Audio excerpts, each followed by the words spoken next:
Hello, reconnected women. Good morning. Happy Friday. Yes, Friday's our podcast. Good English. Podcast recording day, and it could actually be the last one for a little while.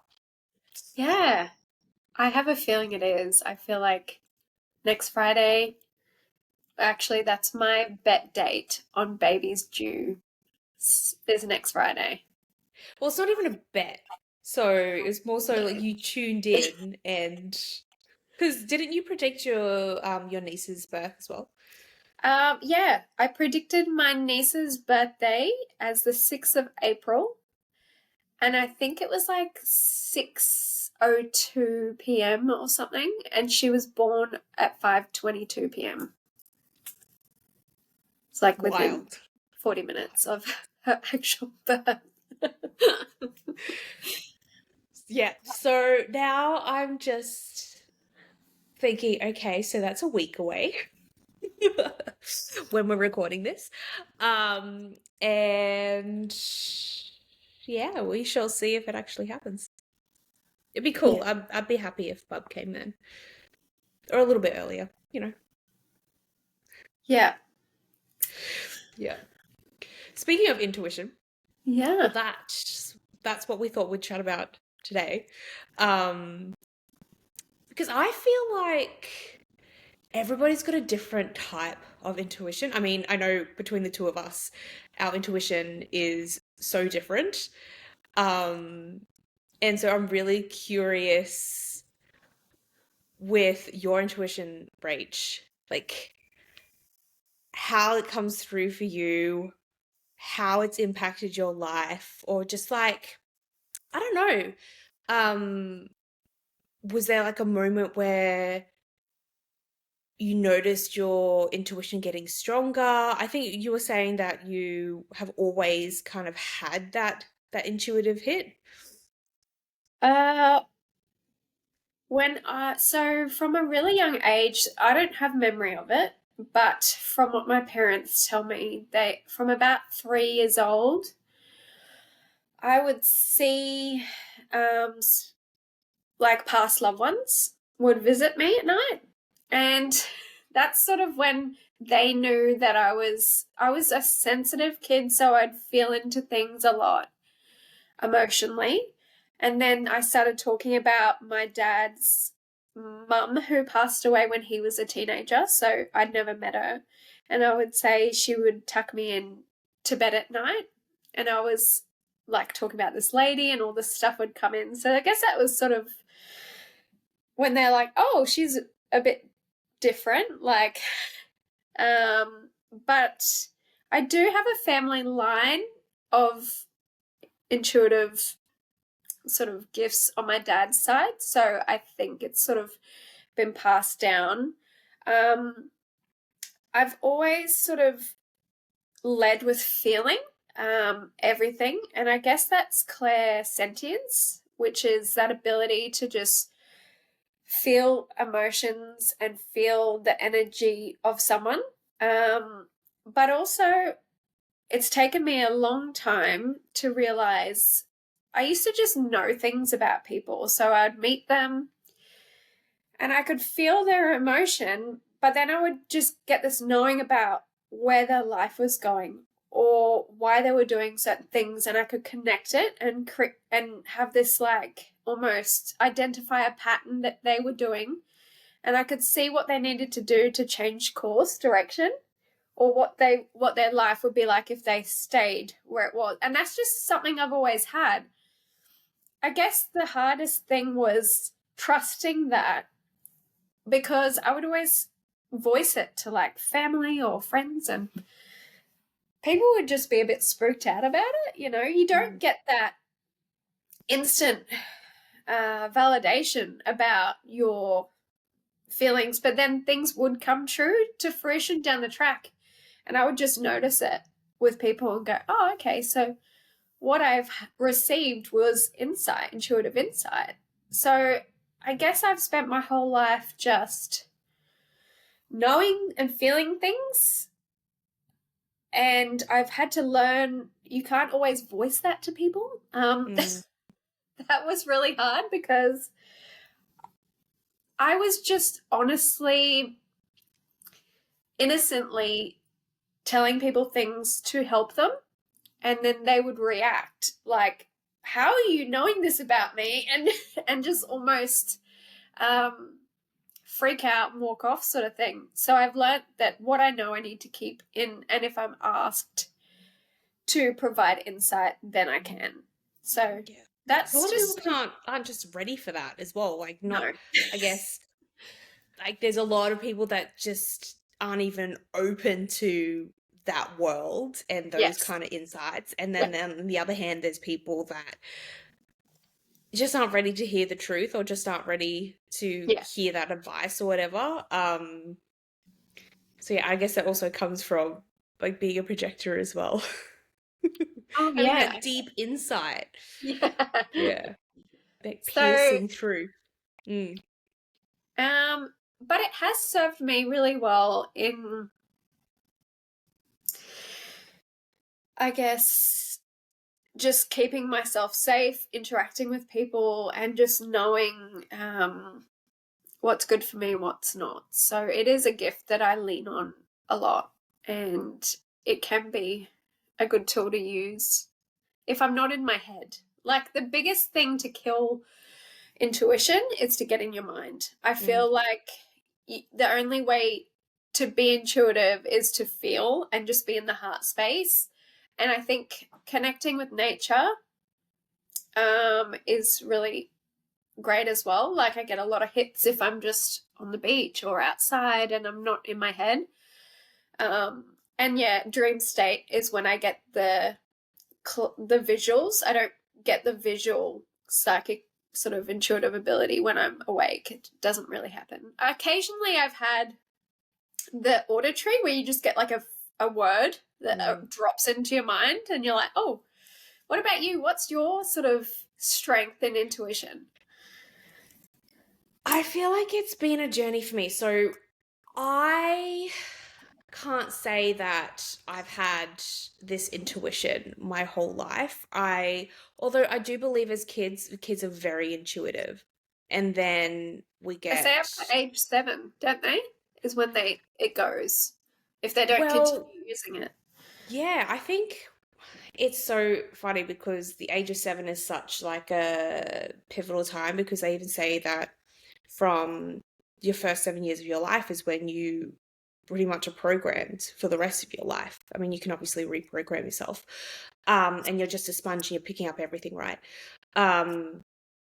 But yeah, I just feel that there's no like, yeah, as a child, there's no memories that I have that I'm like, yes, that was very intuitive.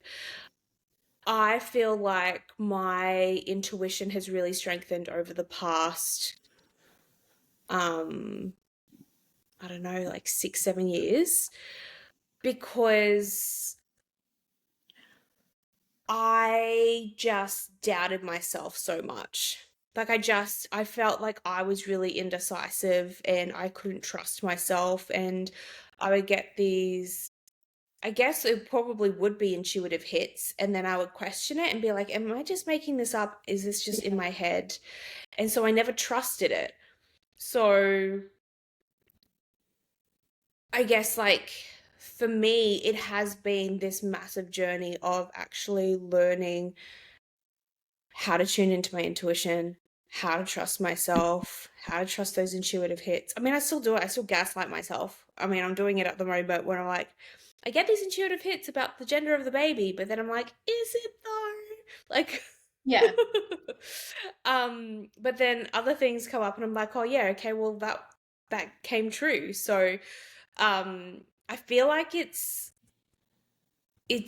like building a muscle and for me it's I feel like it's not one particular way that I receive the intuitive hits. Definitely a feeling that I get of something just doesn't feel right. Yeah. Like a Um radar.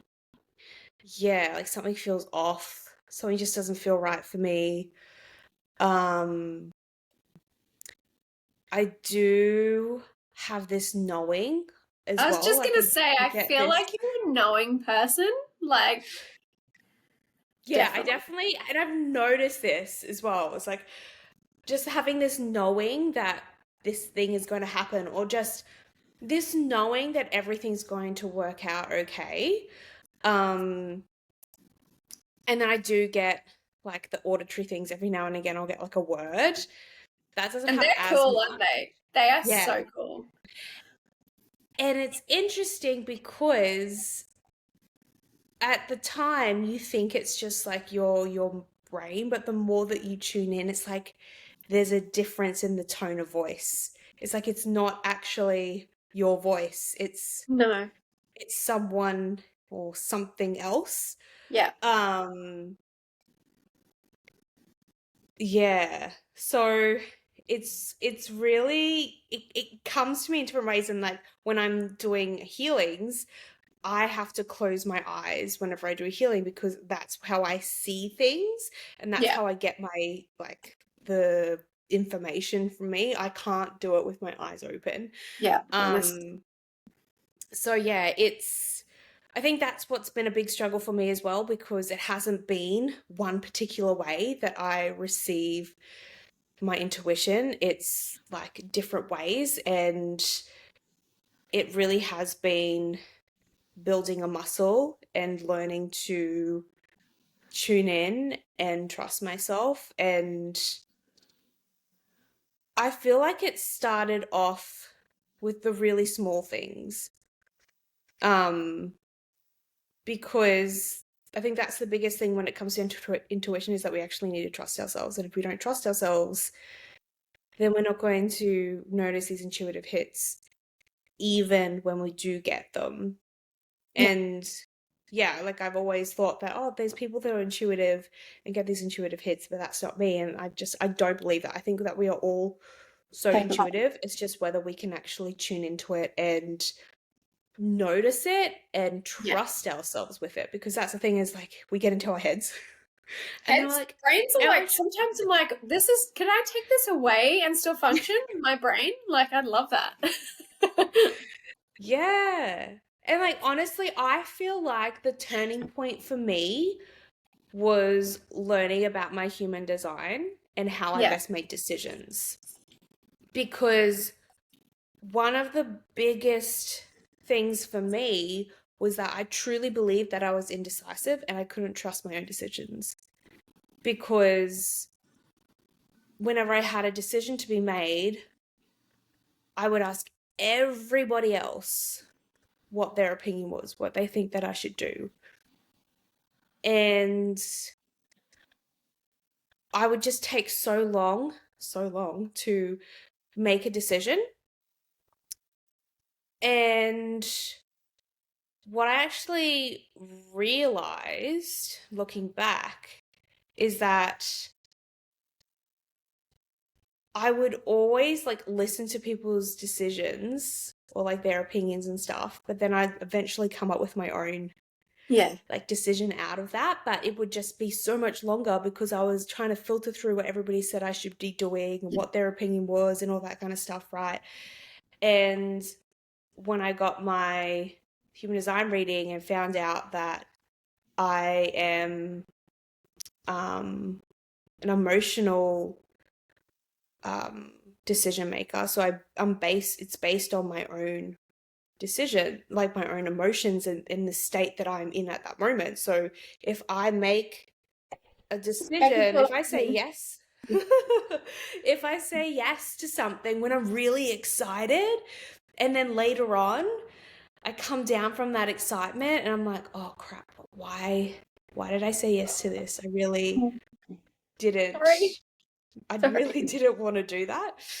Um and so that has just kind of like taught me how to even just tune into myself and my own body, is just being like, okay, like learning that I don't have to make a decision right now, learning how my emotions work and how it's not best for me to make a decision on a high or a low, and just kind of like wait it out and be like, okay, when's the latest you need to know by? Like Yeah. that was honestly my starting point of learning how to really trust myself and my intuition. Yeah. I feel like, yeah, if you can't trust yourself and your own decisions and what's coming through to you, then it's really hard to actually listen to the intuitive hits. Yes. Yeah. Yeah. And also being in a flow state. I also feel creativity is intuitive. It's closely linked. Being in that state of creativity gets you out of that part of your brain that's thinking. And when you're painting or playing music or, you know, doing something, you can get all those intuitive hits. I'm holding my crystal today, by the way. That's what that is. Beautiful. What kind of crystal is that? This is a golden healer. Ooh. It's a sphere, obviously. It's I hold it sometimes and it sort of helps me not be so spacey because I can, as you know, be up in the clouds and sort of grounds me a little bit. So I thought I'd bring it today because it could help bring through intuitively what needs to come through, but also ground me from being too up there. But what I wanted to ask was, can you give us an example of a really powerful intuitive moment for you?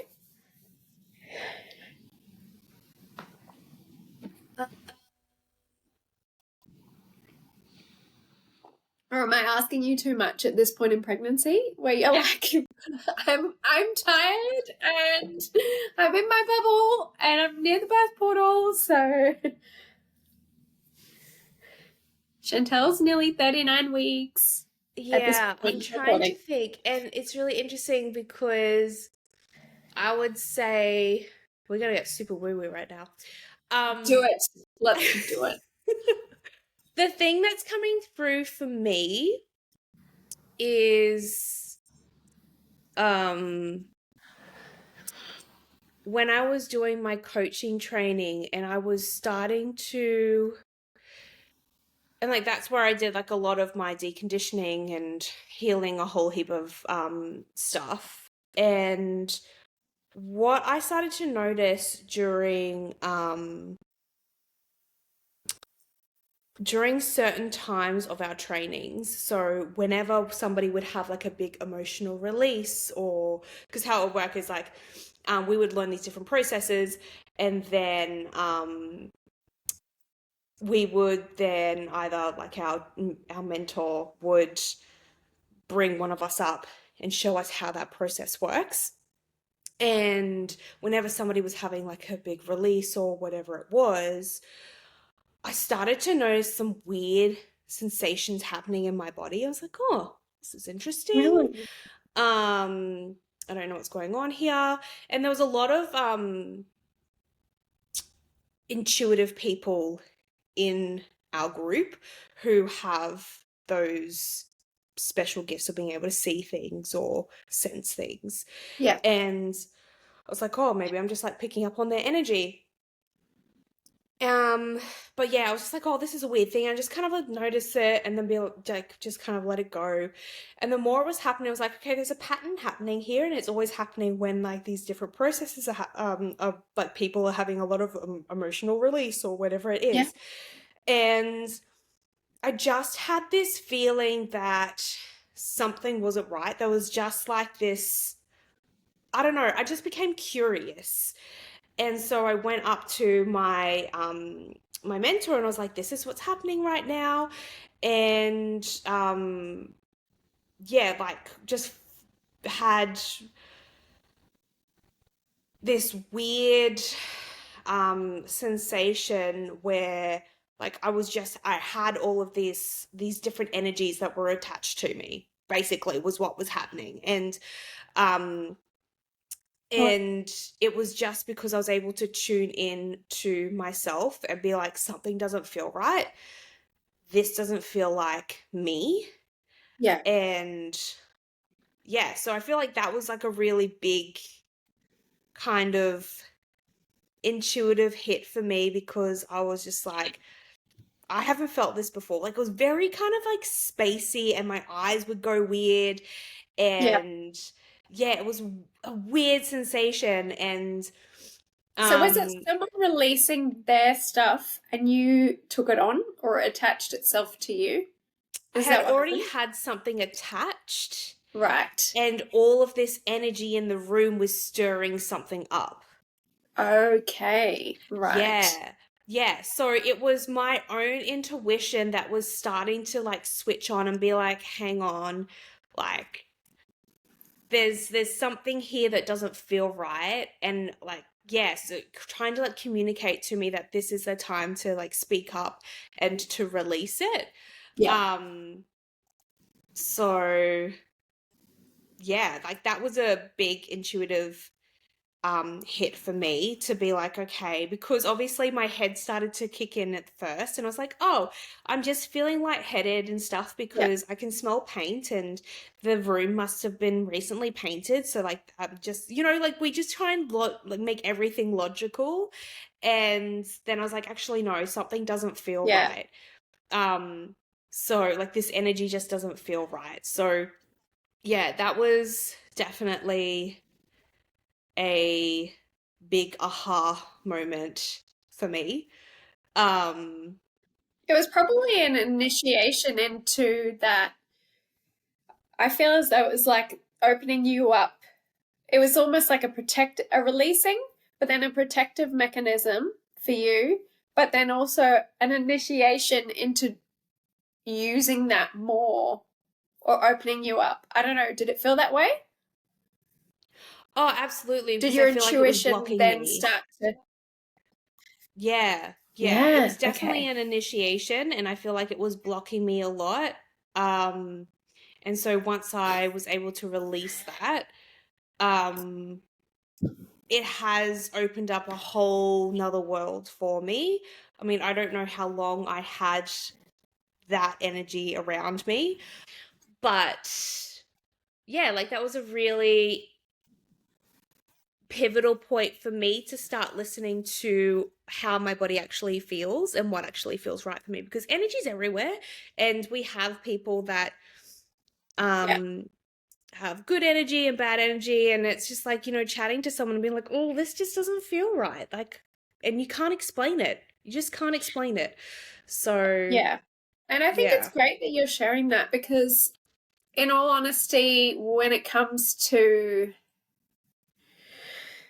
energy, we thrive when we're with people who are at our level, right? That's where we feel really good. We feel energized. And you're that gut feeling, that intuitive feeling when you meet someone or you're in someone's field and they don't feel right for you, you can feel yourself go, oh, but also I believe that negative energy can attach itself to light beings, people who have this beautiful energy, because that's how they thrive, like the negative energies. And if someone is hit with something that doesn't make them feel like themselves, there is a really good chance that they've got some attachment of negative energy or cords, and that's why it's such a powerful tool to know how to cleanse yourself and cut cords. And just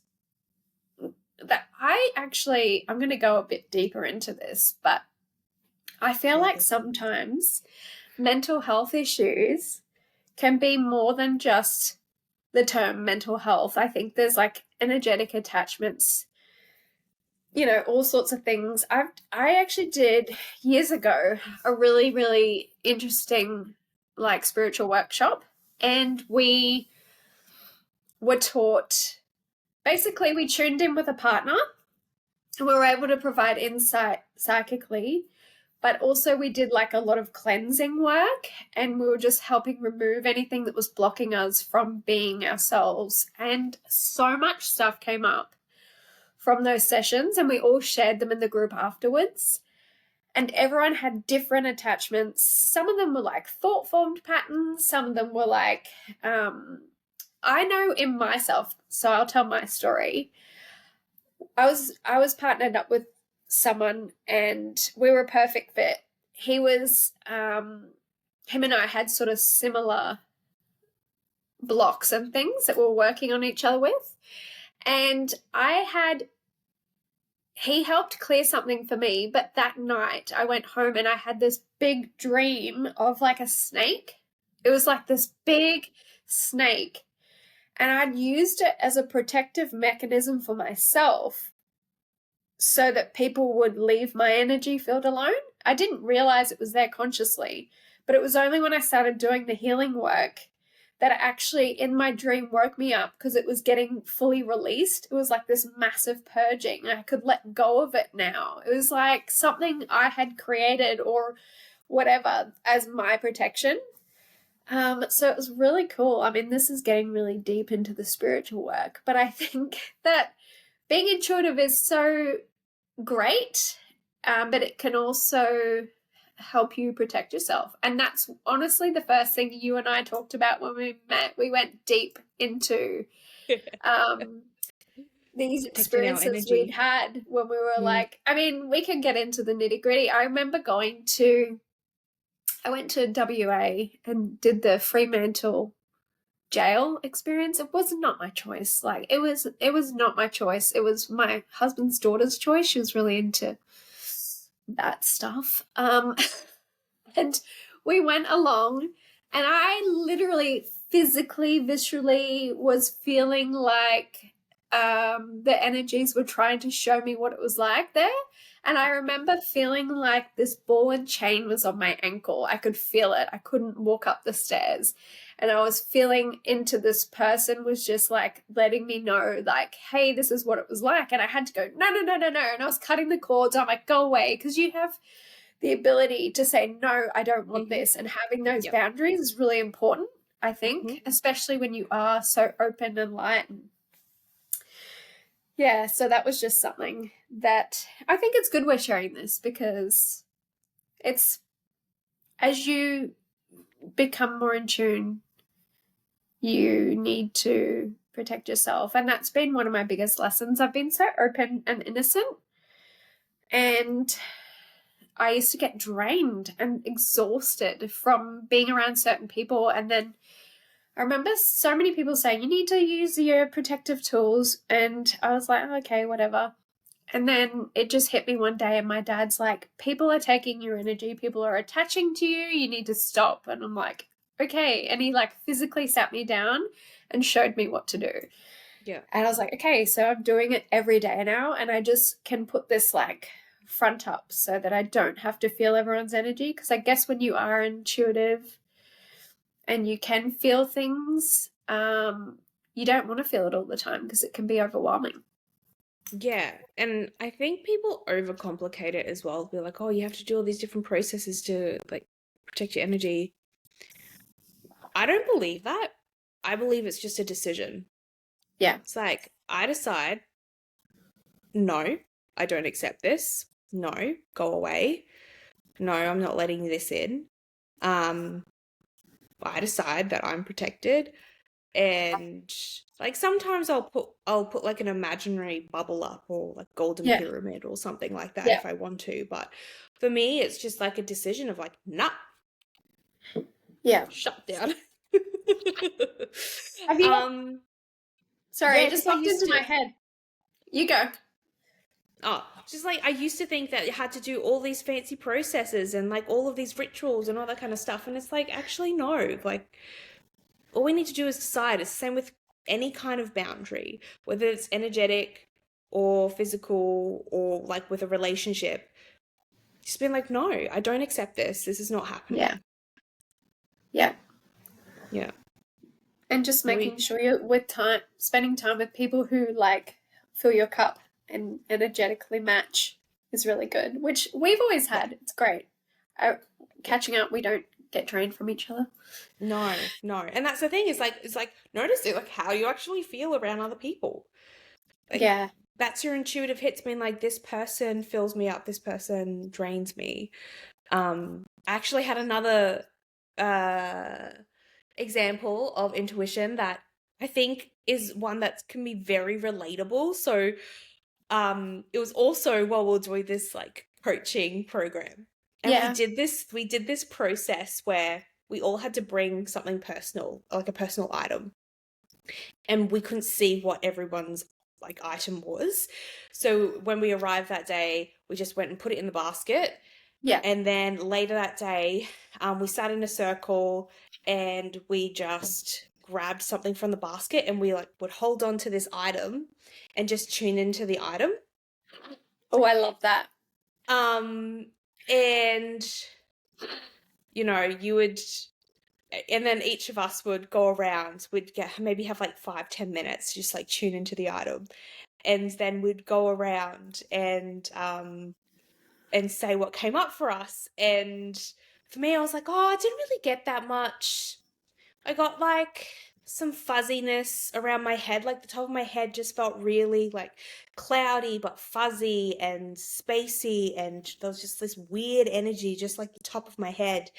And she said, and I said how I had this, I guess like a vision of an angel or something, saying it's all okay. And I noticed as I said this, like, my mentor started crying, or like not crying, but she just started getting like emotional. And I was like, okay. She said, that's my daughter's ring that I gave to her after she had brain surgery. And, um, Wow. and she's like, it's a protection. Like it was a form of like protection to be like, everything's okay now. And I was like, Yeah. whoa. Like, it's Yeah. moments like that, right? We get so in our heads of being like, oh yeah, like this weird thing happened. It's not really that much. And then you actually get the validation that, oh wow, we are actually so intuitive, even when we Yeah. aren't, like, we're not aware of it. We don't think we are. We Like, it's don't those know little that we are. things. Yeah. And yeah, I feel like doing those little fun exercises are just so like, yeah, they're really fun to do, but they're also a really great way to strengthen our intuition, because Yeah. if we don't have the experiences as a child or can't remember those experiences, and we don't have that with us our whole lives, we need to actually practice and Yes. strengthen it. Yeah. Because we get so much information coming at us of Yeah. like all the logical things, right? Like, I mean, even just how the brain works, the brain's number one priority is literally to keep us safe and alive. So, of course, it's going to try and tell us the most logical thing to do, or no, that's not right, or that's silly, because Yeah. that's outside its scope of being able to protect us and keep us safe and alive. So, yeah, that was a really cool experience for me, and also like a turning point to be like, oh wow, maybe I am actually intuitive. Definitely. And I guess we're also brought up in a society that takes us out of that state most of the time. Like, we're taught to think and come up with logical reasons for things and evidence-based stuff. Like, you've just got to look at the way the world's run. And I must admit, doing studying now, having to take my mind into that state is really difficult. It gives me headaches. It's like my muscle that hasn't been used is mostly that way. So yeah, just it's about conditioning people to let that go and just be in that flow state. That's what Yeah. I believe anyway. I think it's important to have the logistics. Like, I like to know the facts and know these different things, but I take it on board and then I still be like, okay, now that I've got all this information, what actually feels right for me? What feels true Yeah. for me? And I feel like that's where I'm strongest with my intuition, is knowing what's right for me. I feel like, um, for other people, like sometimes I can pick up on their energy and be like, oh, are they okay? They seem a little bit off. Yeah. But I feel like I've really strengthened my own intuition with myself. Yeah. That's what I'm really confident in. Um, yes, that's why I love hearing your insights of like the energy that you pick up from other people, because I'm like, I don't have that ability yet. Because I've been so focused on strengthening my own Yeah. And intuition for myself, to which be has honest, been a big journey. it can be really overwhelming. It can sound fun, but it's something you can't really switch off, and it can be overwhelming. So, for instance, going to the shops for me, I can't look at people at all. I Mm, cannot look at them. If I look at them, And it doesn't have to be in their eyes. It can be at their body. I will then get all the hits. And I'm like, okay, no, I don't need to know what's going on. Like, so when I go to the shops, I look up almost, or like above people's heads. Like, it's just like this thing I have to do to protect myself from feeling things. Yeah. So it's not bad to just be intuitive with yourself. Like, it's taken me years and years to find ways of not being overwhelmed. And I guess that with any gift there comes a downside, and it's a learning process. It's been a huge learning process for me, and I would love actually to do some workshops in like developing it even more and doing like readings for people. I've done some oracle card readings. I use the cards mainly as like a confidence thing for me, like to feel okay, but I'm really reading them. Like, I've done a couple on some people, which has been pretty cool. And I've had good feedback that they're spot on, but I don't feel 100% confident because I haven't really had feedback on it much. It's just me going through life feeling stuff and going, oh, and then when things happen, I go, oh, okay, yeah, I could see that happening. But I don't go around telling anyone. It's just in my head. So it can be quite, I don't know, lonely, because you're just like operating in your own world the way that you do and no one else gets it. And I also find it really hard to be, I don't like being fake nice, but when you know people and you know what's going on, or you can feel the way people are acting towards you, but you know there's something underneath it, that's really hard, because you can't always call people out on that. You've just got to keep this like front. Yeah. So yeah. I'm really curious about what the next generation's going to be like with their intuition, with like technology the way that it is right now, and kids just being so young and being exposed to technology, and kids being like not being out playing as much and all that kind of stuff, and not having those creative outlets. I'm really curious to see what happens with intuition. I feel like there is this turning point for millennials that have kind of been in this like in between state, right? And I sent Rachel a reel the other day about millennials, and it was spot on. Loved it. And how what was it, like our something's in Pluto, I can't remember what it is, and Scorpio. Pluto's in Scorpio. Yeah, and what that all meant, and how we are here to like redirect things and find the right path for us. And so I feel like there is this big thing with millennials that are, you know, finding a new direction, finding the right path for them. And burning the systems down. I love that. It was just burning the systems down. But then like I'm really curious and also concerned about like the technology that these kids are being exposed to. And I think, I mean, because I'm in this phase where I'm starting to learn about parenting stuff, and saving all this different research, and just hearing the research of how technology is impacting not only just like our little kids' brains, but our brains as well. And also knowing from my own study and training how the brain works, and how the first 7 years of our life are so pivotal.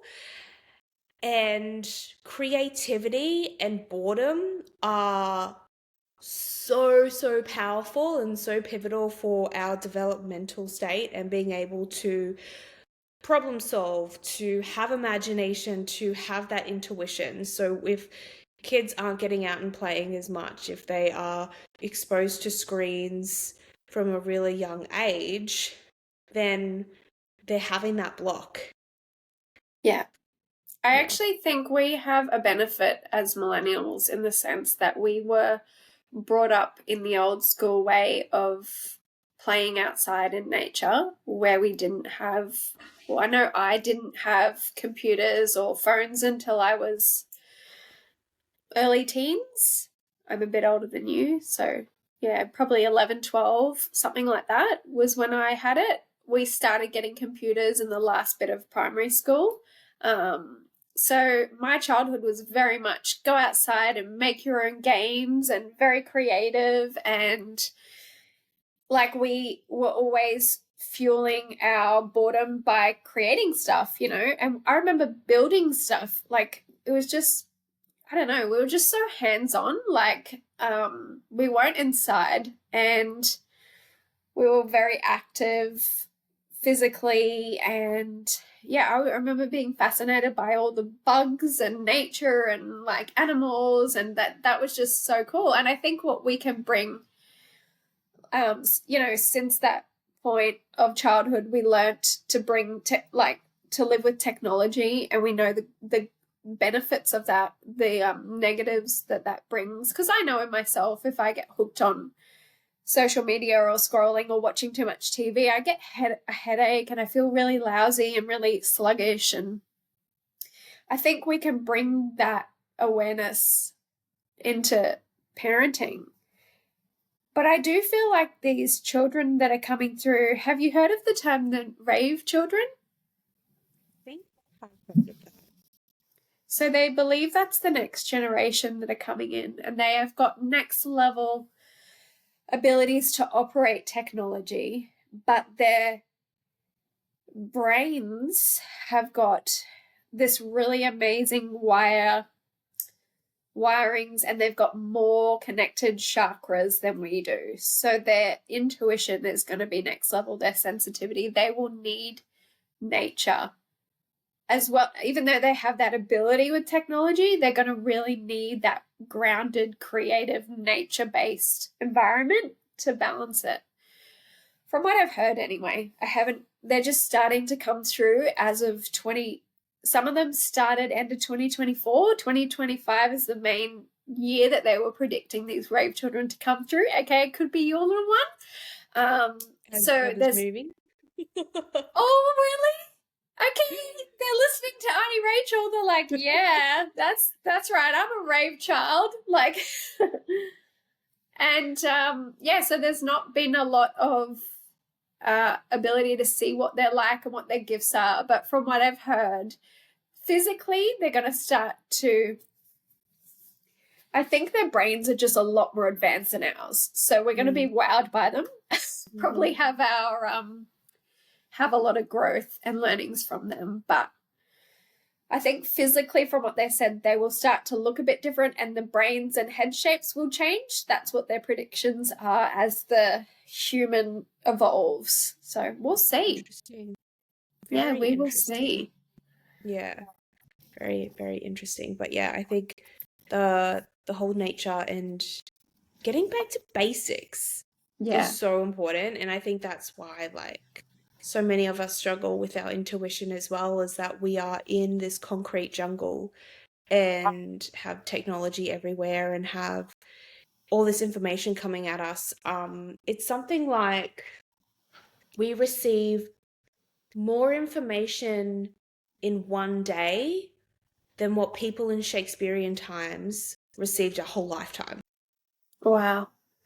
So, like, try to like navigate our intuition and what feels right for us, and then having all of this stuff bombarded at us, whether it is like ads, TV, like you're driving down the road and you get shown all these different billboards and signs, and like there's just so much information coming at us.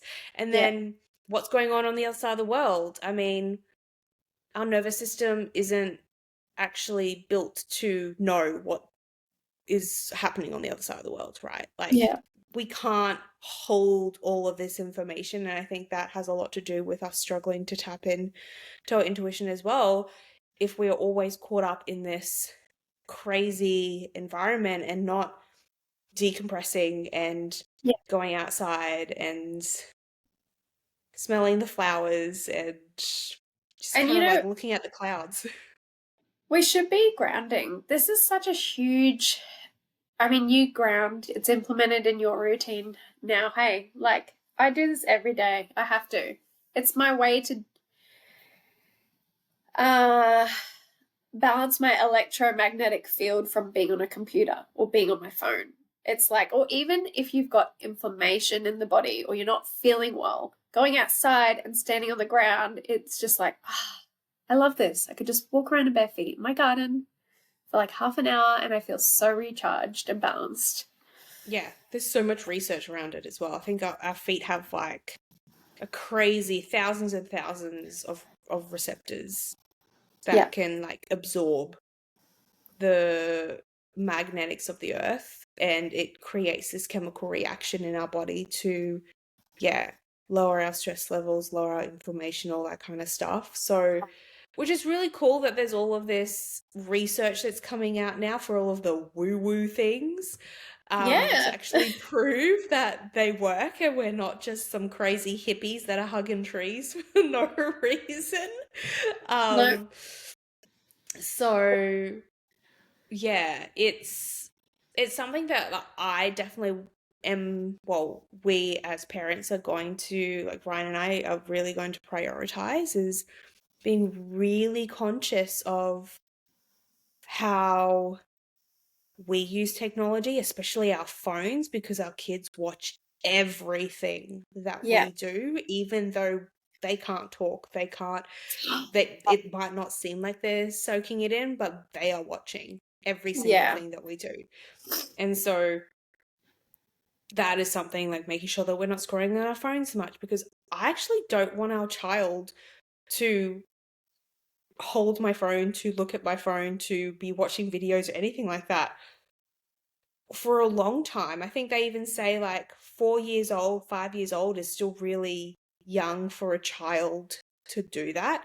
Yeah. And then prioritizing spending time outside and in nature. I think it's so, so important, no matter what age you are. Do you want to know a fun fact I've been learning at uni this week? Excuse my sinus, by the way. I was doing so well, and I've realized I'm having an allergy to food. And I had some food last night that has triggered this again. I've just gone all week with no sinus going, yes. And now I'm back to this because I had What's something the that triggered food? me. Dairy. All Yep. dairy has got to go because I had a little bit of ice cream, and this is me this morning. The Like this cheese. much. No. Honestly. Anyway, this week I'm doing for uni some study on nutrition and adolescence and doing a lot of statistic based research.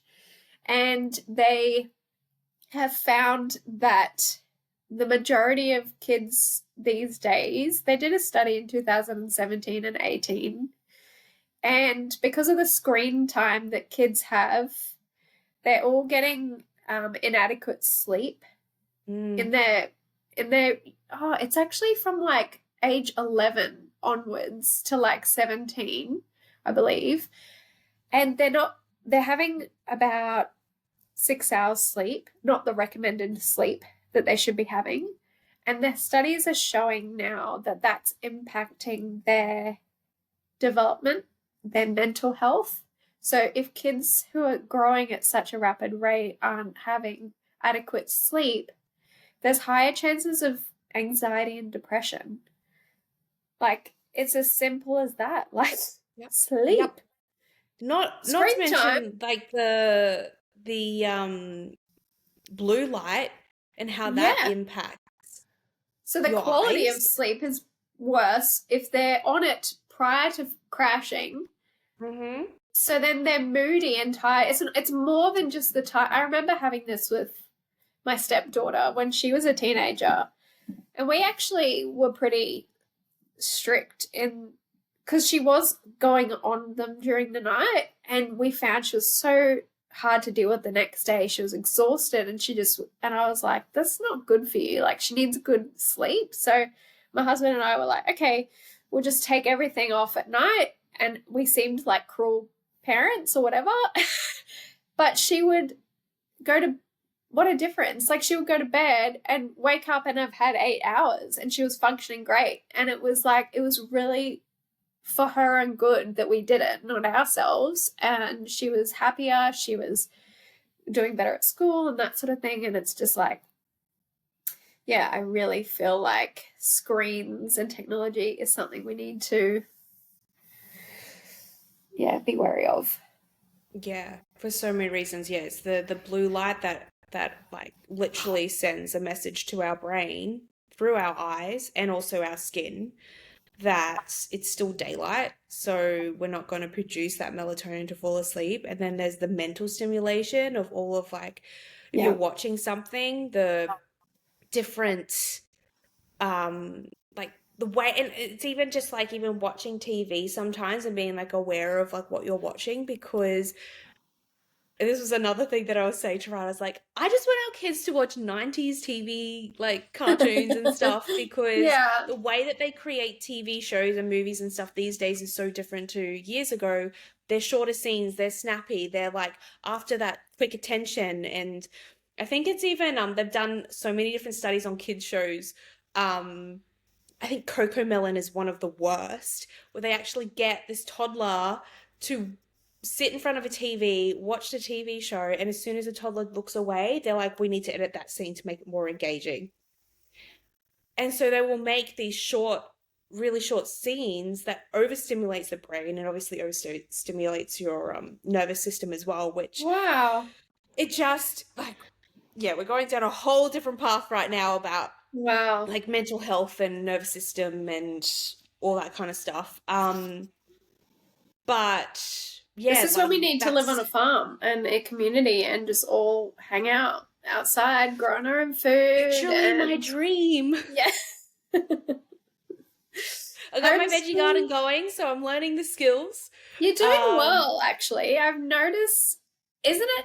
It gets a bit of an addictive thing, doesn't it? Once you start buying plants, you go, oh, I'll get another one. Oh, I'll get another one. Oh, it's great. literally, I was at Bunnings the other day, and I was just like, oh, I'll just pop in and get some snow pea plants and some zucchini plants. And then I walked past and they had all this different sale of flowers. And I was like, oh, like pots for like $3.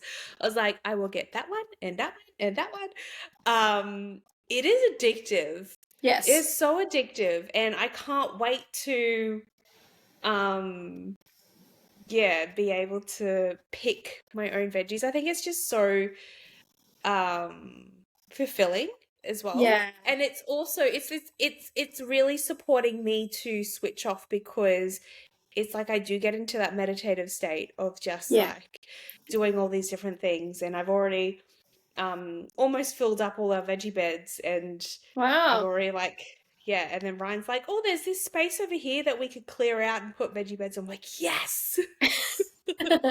And it's also Oh, something that I'm like, okay, well, then it gives me something to do with Bub when, like, Ryan goes back to work, and it gives me something to do when something for us it's, both to do. So we're both in nature, we're both yeah. like learning, and then I'm also teaching our child how to grow foods and where food Yeah. comes from, and all the different bugs and the flowers and the veggie companions and all that kind of Yeah. stuff, which just connects them to the earth and strengthens Yeah. their intuition. I have this, I know this lady, she's uh, 90 years old, I believe. And she has been in the garden, like ever since I've known her, she's in the garden every day. She's planting, growing food, and she is so healthy and thriving. And I swear it's because she's outside with her hands in the dirt. She's keeping busy, she's moving, she's in the sun. It's just so good to see. That alone just highlights to me, hey, if you want to like, I don't even think she's on medication at all. Like, she's so healthy. I love it. She comes from like Italian heritage and she's moved over here, and yeah, her mum was a big gardener, and so they grow all the stuff to make all the Italian food, and I just love it. It's so good to Yes. see. Yes.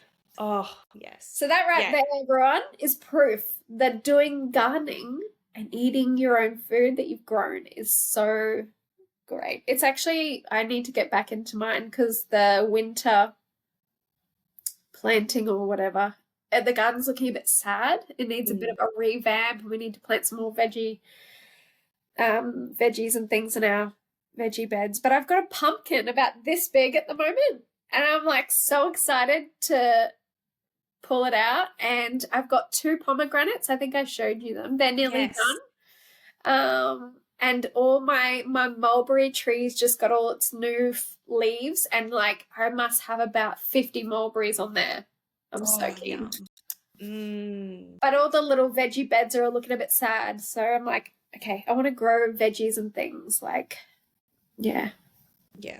I feel like the more I've gone back to basics, the stronger my intuition has got, because I am starting to like switch off from all these different things and switch off from all the external expectations of how I should be living my life, and the pressure that we put on ourselves and the pressure that society puts on ourselves. And yeah, like I really have been spending the past 12 months just stripping back the layers and going back to basics. Yeah. And